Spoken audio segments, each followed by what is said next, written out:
Hello, my name is Matthew Fisher. This is the Effective Software Engineering video series.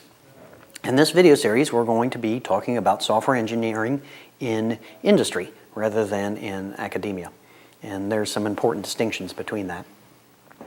So a good first step, I think, is to identify what we mean by software engineering and engineering in particular.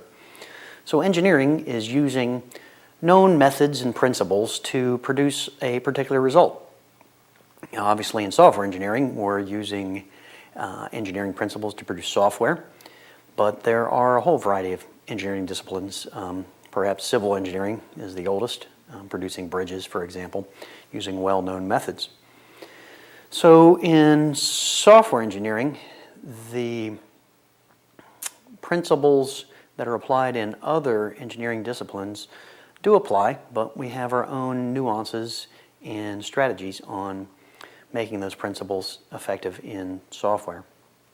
And in the new graduates that I meet in industry, there is a lot of focus on programming and some focus on critical thinking, but very little focus on software engineering as a larger topic. And as a result, the new engineers in the industry have a big learning curve to come up to speed that can take many years, and during those years they often produce software that is not as effective as you might hope and maintainable, and a whole bunch of facets of software that engineering brings us that programming just touches on. So the state of the industry, sort of touching on that, is unfortunately rather dismal. Software engineering's been around for some 50 years or more, and there's been some progress, but certainly nothing comparable to the other engineering disciplines out there.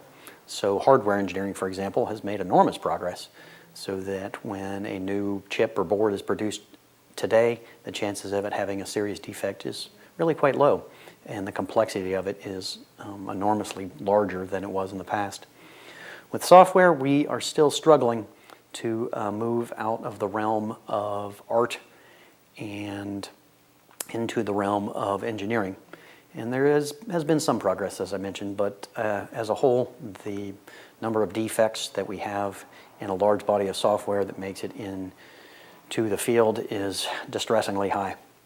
So by following some of the principles I'm going to be laying out over the chapters in this video series, hopefully you can do a little bit better in your own job and encourage your colleagues to do better as well.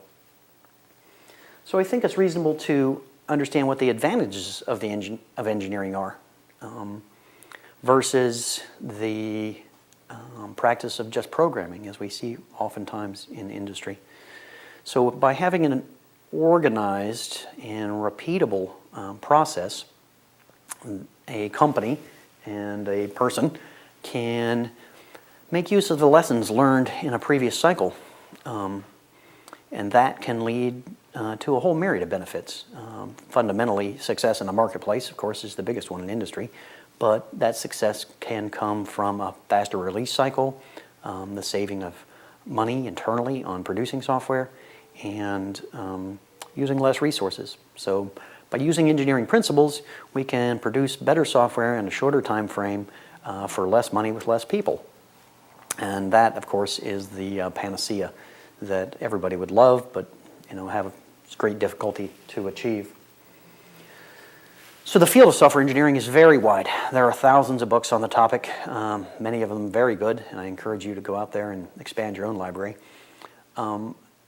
But in this series, we're going to break it into three sort of very broad chunks and focus on those. So the first is process.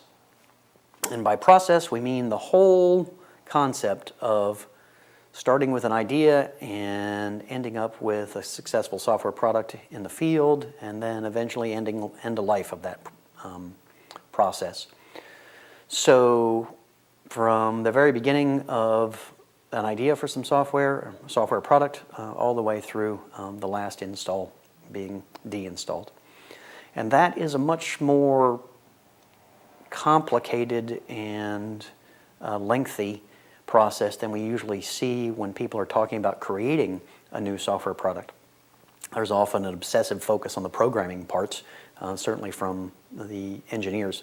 I'm an engineer myself, and I certainly understand that passion for programming that many people have, but there's much more to it than just programming in the process for software engineering. So the second bit will be programming, and that is a vital aspect. When we're creating a new product, the programmers are the ones that are actually creating the product, and they have to get it right. And if they do, the software can be much more successful in the marketplace when other factors of the process fall into their proper place. And if they do a poor job, failure is almost assured. So programming is certainly vital and one that deserves a lot of focus. And then the last one we're going to talk about is testing. So testing is also critical. There is a concept that programmers can produce defect-free code or very low defect rate and push it out without too much testing. And on a large-scale piece of software, that just isn't true. The state of programming methodologies assures us that many defects are going to make it past our best efforts. So testing is important, often overlooked, and there are some methods and strategies that can be applied to testing that make it far more effective. So why doesn't engineering happen in industry? And it's the big three, time, money, and human resources. We need a new release of software out as quickly as possible. We only have a limited budget, and there's just a certain number of people to work on it. So these three main factors push us to take shortcuts that sometimes are justified, but many times are not. And so as engineers, we need to think about not just the product, the programming and the software, but also the business side of the product that we're working on, and understand what the pressures are to get that product to market, customer commitments, contractual obligations, these sorts of things. The group that we have to work with, and not just the number of people, but their experience level. Oftentimes these days they're geographically separated from one another, and so there's a communication barrier. And then of course the time limit. So no product in industry has an infinite amount of time to produce a software product. So these push us against using a full-blown software engineering process, and it's up to the engineers in the group to balance that. And it's a real challenge. As a result of that challenge, engineers get comfortable salaries for being able to balance that. So how do we move in the right direction? And in my mind, the right direction is to use software engineering principles to produce a better product. The ideas in these videos will certainly help if you are just becoming interested in software engineering, taking some of the ideas that you're going to hear here and using them as a basis for further research on the internet and books and talking to your colleagues is certainly a great idea. And I think that it has to be a groundswell within our industry with a few leaders out there to help us move in the right direction and take the software engineering field in the direction of the other more mature engineering fields that are out there. The last one, of course, is to use your big brain.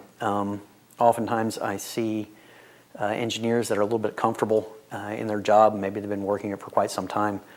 And I think it's incumbent upon us to always think about better ways to produce software, to stay up with the current strategies and methodologies, and just to continue to have the passion for software creation and development that many of us had when we came into the field, and still have, at least for myself. So the next chapter is going to be on process. And before you take a look at that chapter, maybe think a little bit about in your job, or if you're still in college, what your expectation is about what the process of software creation is.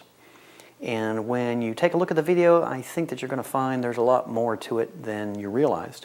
As I recorded the video, I found even more steps than I had thought about. So think about it a little bit, your own job, where your situation's at, and then take a look at the next chapter in the series. So thanks for joining me. Hopefully you'll take a look at the rest of the chapters and get a little enthusiasm for software engineering yourself. If you'd like to discuss it with me, you can certainly contact me. It's Matthew, M-A-T-T-H-E-W, at dynamic-memory.com. The website that goes along with that is www.dynamic-memory.com. And I encourage you to get up there and take a look at some of the tools that me and my colleagues have created for C and C++ Unix programmers. So I look forward to seeing you in the follow-up videos, and have a good day.